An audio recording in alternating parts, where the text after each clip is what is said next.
Hello, welcome to Nevada Trails. I'm your host, Adam Heggen, and I'm here today with Brian Doyle, who you guys might remember as the former host of this show. Brian, how are you doing? Been doing good.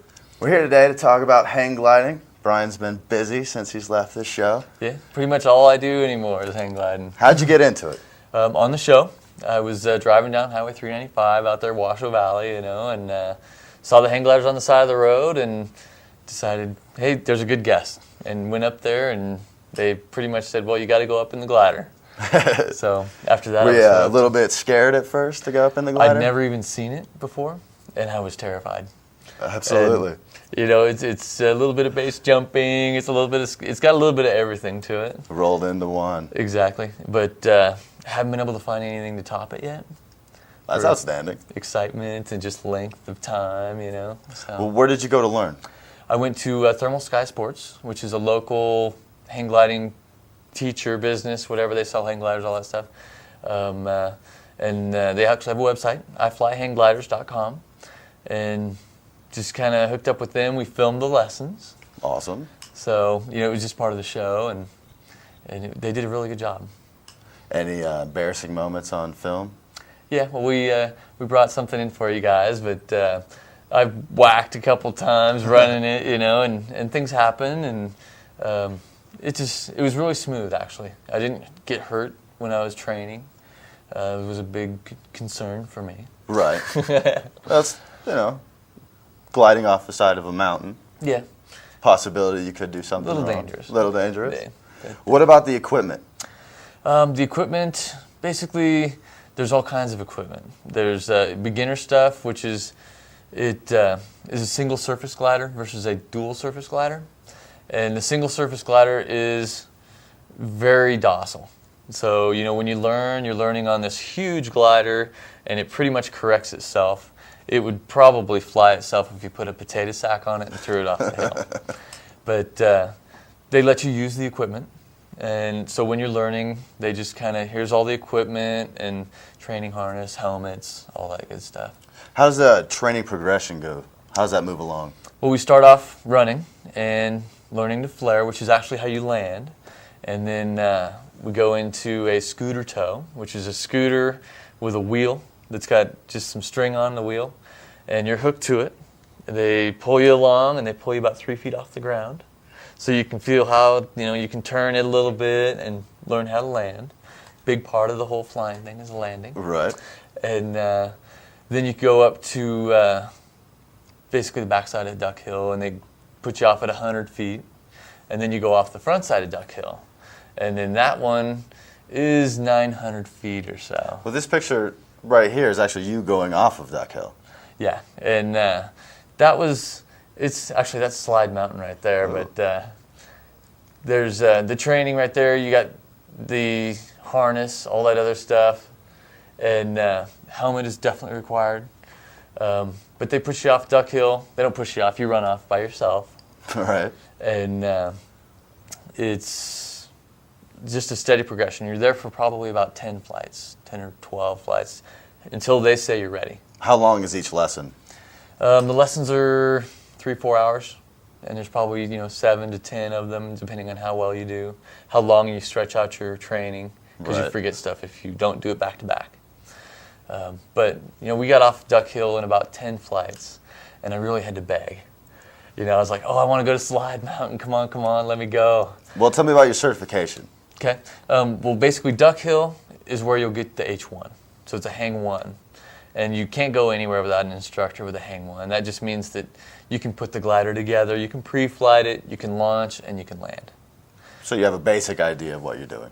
Exactly. Very, very basic. And then after that, you go for a Hang 2. And you should be able to turn and do 360s and really just be able to fly by yourself. Because at the end of the Hang 2 process, you can go places and fly by yourself. So it's all you. So. Well, you said earlier that the guys that you learned from were on a national level. Uh-huh. And you, more or less, I don't know how competitions work for hang gliding. Why don't you tell me a little bit about that? Well, actually, this last week, got to go up off a slide, and I'm still pretty new at it. So being able to fly with these top-notch pilots, and actually got to fly with the national champion, Zach Majors. Just learning from these people is amazing. That's a great name for a hang glider, by the way. Well, actually, he goes by Zippy. That's even better. But the competitions, they're kind of like there's different kinds of competitions, and you got a task that they'll set up. This is what Zach does, and you'll go out and you'll do 100 miles because you can fly. I mean, this last weekend they flew to Susanville. That's intense. I didn't know you could go that far. And they'll do a 100-mile task, and it's basically the fastest person to get through these 100 miles, go around the points, and come back. And then they also have aerobatic competitions where people can do loops and wing overs and stuff. So the points on that are style and quality. So when you do your loop, you want it to be nice and straight up and down when you go up and over. Slow, stylish. Well, that's got to be a little bit more dangerous. It's a lot dangerous. What are some of the safety precautions that you take when you go hang gliding? Well, everybody does a pre-flight. So that's the difference. That's one of the main reasons why I like hang gliding so much, is because you get to pre-flight the glider. You go through every bolt. You're checking every piece of that equipment. And so there's your main safety thing right there. It's just being able to check things. And we do have a parachute. You got your helmet on, your gloves and all that other stuff. But a big part of it is flying and within your capacity and watching the weather. So I've learned a lot about the weather. And you just salivate, if east wind on Slide Mountain, it's like, oh, this weekend's going to be great. It's going to be perfect. Exactly. So, this last weekend was an east wind, got to stay up for 2 hours.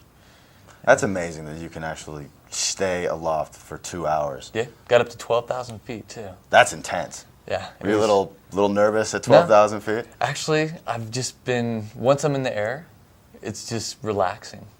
You do have to work the glider a little bit to turn it and to get into the thermals, but all in all, it's a peaceful thing. It's not, skydiving is just so hardcore and fast, and when you're launching on a hang glider, that's pretty hardcore, but once you get up there, it's more of a peaceful thing. Very calm, very quiet. Yeah. And landing is pretty slow compared to... Tell me about that. How did your first landing go, your first real landing? Beautiful. Yeah? You practice so much, and the instructors won't let you off the hill. A good instructor will tell you no, and will make you beg. It's like, I want to do this. Well, you're not ready for that. That's a good instructor. Somebody that sends you out there and says, yeah, I'll be out there whenever, that's kind of dangerous. And your instructor obviously knew your limits. And better than I did. Because the first time I went off slide, I popped the nose off and I stalled the glider and almost ended up on the ground. I saw that picture of you. It looked like you were headed right into a tree. Yeah. It's the camera angle though. Yeah. So, but that was a good flight. It was like 15 minutes. You weren't trying to become intimate friends with that tree. No. That's good. But we know it pretty well. There's a hawk that hangs out in that tree. Really? And he'll actually do tricks. So Alex saw him do a loop. The hawk is imitating the hang gliders? And they'll fly with you. I've been able to fly with hawks in a thermal, and they're right there. And it's just amazing. Do you know how far you can go with a hang glider? Do you know the record? Or I think the record is roughly 300 miles. Wow. And you can pretty much stay up all day. On a good day, you can stay up for 5-6 hours. Really? And yeah, and this is one of the top places in the country. There's Owens Valley and there's Slide Mountain. I didn't know that this was one of the top hang gliding places in the country. Oh yeah, the thermals are great. A buddy of mine flew to Susanville, Zach Majors. He flew to Susanville last week. Fernley, Markleyville. Really? Yeah, it's amazing how much you can do, and really nobody really knows about it. I'm surprised that there's so few hang gliding. I am surprised as well now. Yeah. You got me excited about it. We'll have to get you out there to check it out. I'm going to be nervous and scared the first time. And we're also starting a local club, too. What's the name of it? Nevada Wings. And we are getting the website up and running and all that good stuff. But if you get into a sport, no matter what it is, four-wheeling or hang gliding or whatever, you kind of want to help the sport. Do what you can to leave it better than when you found it. Well, like anything. Exactly.